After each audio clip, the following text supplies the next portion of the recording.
Hello all, and I am back with some talking a little bit more comics. Like I did, I didn't do one last week because there wasn't a new comic that I read last week, and the only comic I read was one comic from the week before, so that's why I didn't do a video like this last week. So we'll see how long I can keep these up. Maybe for a while, maybe not.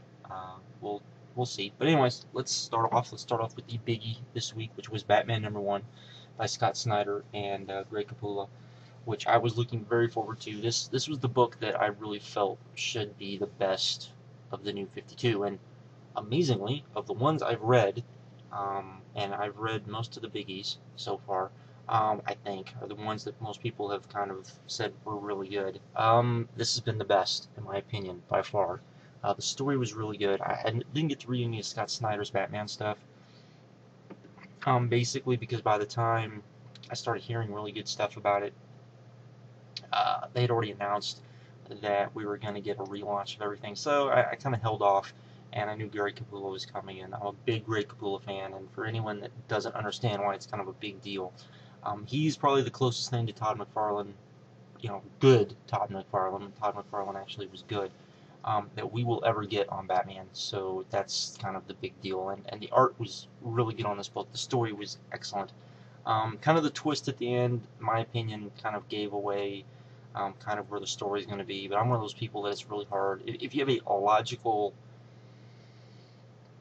surprise twist or a logical, ending to something, I'm one of those people that just kind of gets it really quick. Kind of sucks on my part, but I do think I really enjoy this, and I'm actually going to put this on my pull list. So far, this is the only one of the new DCs that is going on the pull list. Everything else is gonna be kind of a wait and see that I've liked, and really the only thing I think I've really liked enough to where I'd probably keep reading is Stormwatch. So there we go with that. Well, up to this, yeah. So, anyways, let's keep with the DC stuff because I know that's what a lot of people probably want to hear about. So we'll keep with the DC stuff and just kind of keep going. The other, of course, of the Trinity, if you want to get to, was Wonder Woman. Wonder Woman #1 came out, and I actually really liked this. I don't think it's something I will probably keep reading. It didn't I thought it was good, but it didn't grab me. You can read good stuff, but it's kind of like, it's not something didn't really grab me. But I thought it was surprisingly a lot better than I thought it was going to be. I really thought this was going to be a train wreck. It did kind of bother me that we didn't get a lot of Wonder Woman in this, but what we did was very good, and the story, we'll see. I mean, the first story arc looks like it's going to be interesting, but I'm kind of curious how they're going to keep, if the first story arc is kind of the theme, where it's going to be kind of Wonder Woman dealing with, like, the Greek gods type of thing. I think it's going to be kind of interesting to see where they keep going with this at issue 12 or issue 20.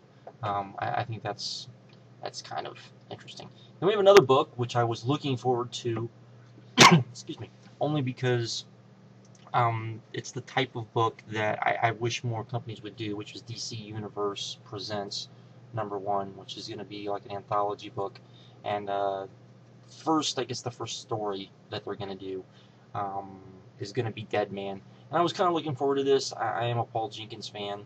I know not everybody is, but I am. But I really did enjoy this. I thought it was okay, but nothing great, and I was kind of actually a bit disappointed in it, to be honest.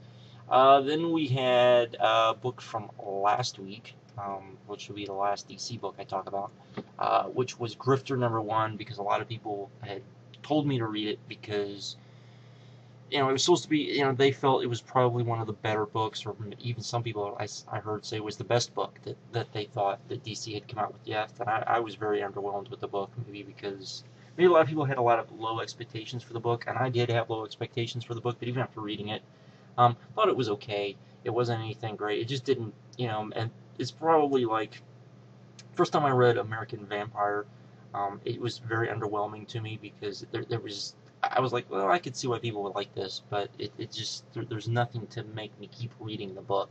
So there was that. So that's the DC stuff I read. So let's get on with some other stuff.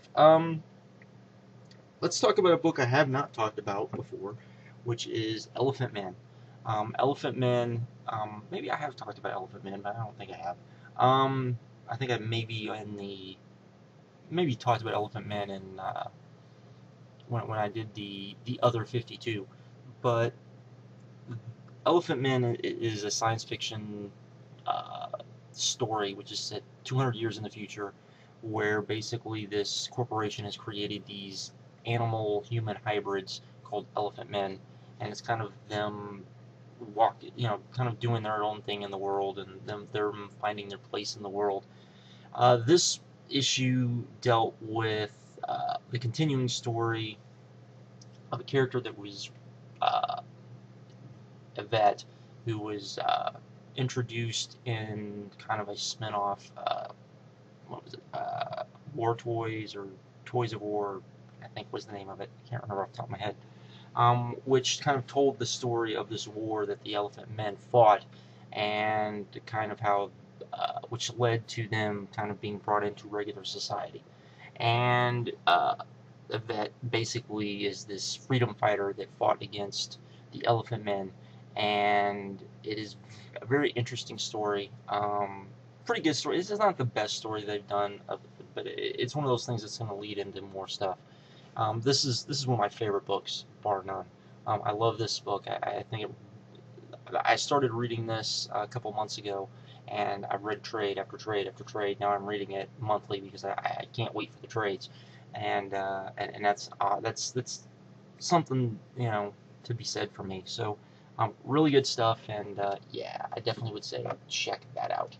Then we have another series which I finally got caught up on, which was the Rocketeer Adventurers, which most people think have probably heard of the movie The Rocketeer, and the movie was based on a comic, and this is basically an ode to the comic, and it is also an anthology. So I think there was 4 issues.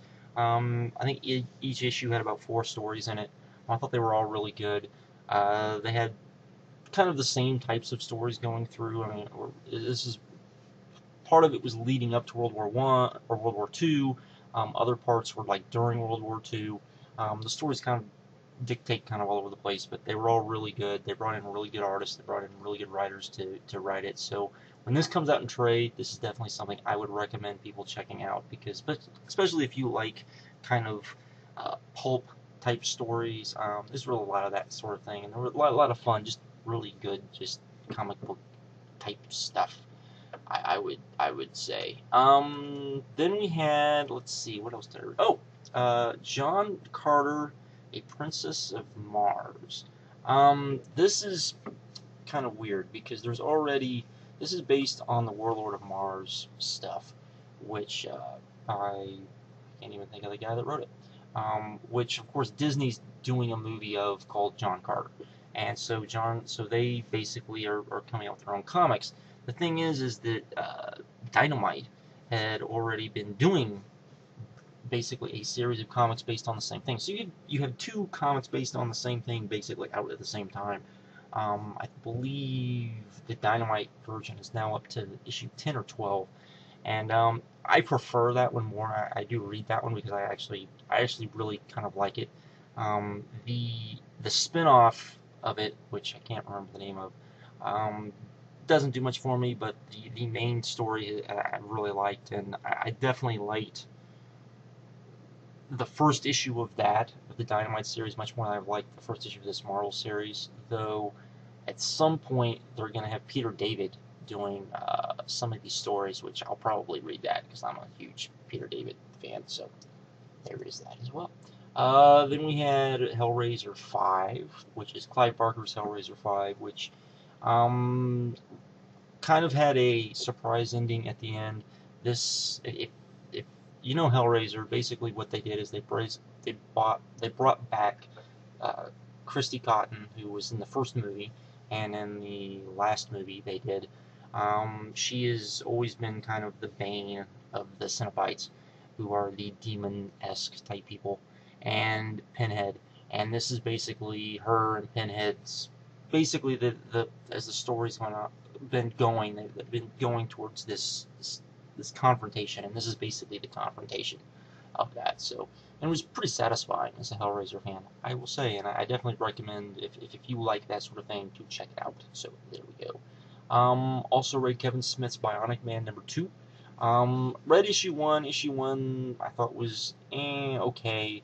Um, but given the fact that I truly loved Kevin Smith's Green Hornet, I thought I would keep reading this because I am a big Kevin Smith fan, so I thought I would at least get him one more issue, and thought this issue was much better, prolonged the story a little bit better, and really enjoyed it. So if you like Kevin Smith stuff, I would definitely recommend picking that up.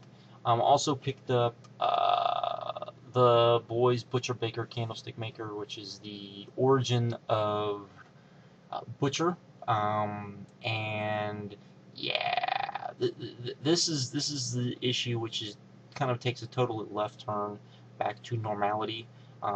Talks about him meeting his wife and kind of his relationship, his budding relationship with his wife, which of course eventually is going to end in complete disaster and turn him into the asshole that he currently is in The Boys. So there we go. And the last book I want to talk about is Daredevil #4. If you haven't been reading the new Daredevil series by, that's not the last book I want to talk about. I want to talk about Irredeemable too. There's also written by one Mr. Mark Waid. Mark Waid has taken over Daredevil. They renumbered it back to one. This is definitely more of a superhero Daredevil than kind of the pulpy ode to Frank Miller's Daredevil type Daredevil. And I'm really enjoying this because this is very fresh. It's very good. It's very much a classic superhero story. And if you really want to read something that's really classic superhero, which is I think is what comicdom needs in a big way, I definitely recommend picking up reading some of the new Daredevil stuff because it's really good stuff. And hopefully it sells well because it would send a message that this is really something that people need to kind of read. And then that leads us to Irredeemable, 27, I believe. Am I right? I think it's 27. Let me check here. Let's check here. Irredeemable 29, which, if you've never read Irredeemable, Irredeemable is, in my opinion, one of the best comics out right now. Basically, you have a Superman-esque type character who goes crazy, destroys the world. The heroes finally think they've defeated him, but they haven't really defeated him. That happens off and on. This issue had as it's most of the issues, you have pretty good cliffhanger endings at the end of them. If you read this and you enjoy it, I definitely recommend reading Incorruptible as well, which is its sister book, which is about a villain who's trying to become a good guy after the main villain in Irredeemable tries to destroy the world, kind of, type of thing. Basically the opposite. It's a very different type of book. It's much more of a fun, kind of almost much more light-hearted book in a lot of ways than Irredeemable is. But Incorruptible is really good too, and I definitely recommend checking it out if you enjoy Irredeemable. But that, I believe, is everything I read. I can't think of anything else I may have read, so yeah, we will leave it at that.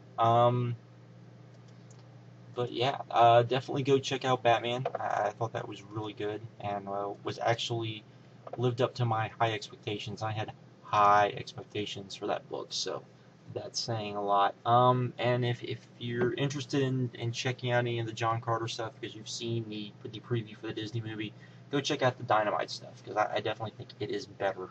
So there we go there. So with that, I am out. Have a good one, and later.